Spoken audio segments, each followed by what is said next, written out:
Nous étions en position près de la frontière entre l'Irak et le Koweït, avec Arrow et Marshall. Notre objectif, capturer Alaoui, ministre de la Défense et bras droit de Saddam. Il détenait des informations cruciales.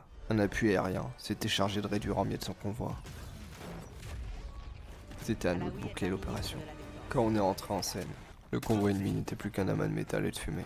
Les soldats tentaient de reprendre leur esprit, mais on les a balayés un par un. Une fois près de la cible, on a sorti Alaoui de son véhicule. C'était notre ticket pour des renseignements précieux. Mais Alaoui a lâché une bombe. Un agent de la CIA était sur place, missionné pour l'extraire sans accroc. On s'était fait doubler par une cellule clandestine appelée le Panthéon. Des anciens agents européens et américains opérant dans l'ombre. Pas de temps pour attendre les renforts. Il fallait improviser pour sécuriser l'extraction. Un RCXD, notre drone de combat, nous a permis à faciliter la traversée de leur ligne sans trop d'encombre. On progressait vers le point d'exfiltration, quand on a essuyé l'embuscade dans un canyon. Après un échange de tirs serrés, on a neutralisé les assaillants et atteint le point de rendez-vous.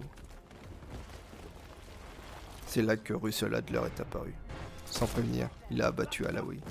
Arrow et Marshall se sont chargés de l'arrêter immédiatement. Adler venait de compromettre la mission. Il nous a expliqué que la CIA était infiltrée par le Panthéon et qu'il refusait de voir Alaoui tomber entre leurs mains. Avant de partir, il a insisté pour qu'on transmette un message à Wood. Le fou prend la tour. Sûrement un code entre eux. Mais le temps pressait. L'ennemi avait retrouvé notre trace.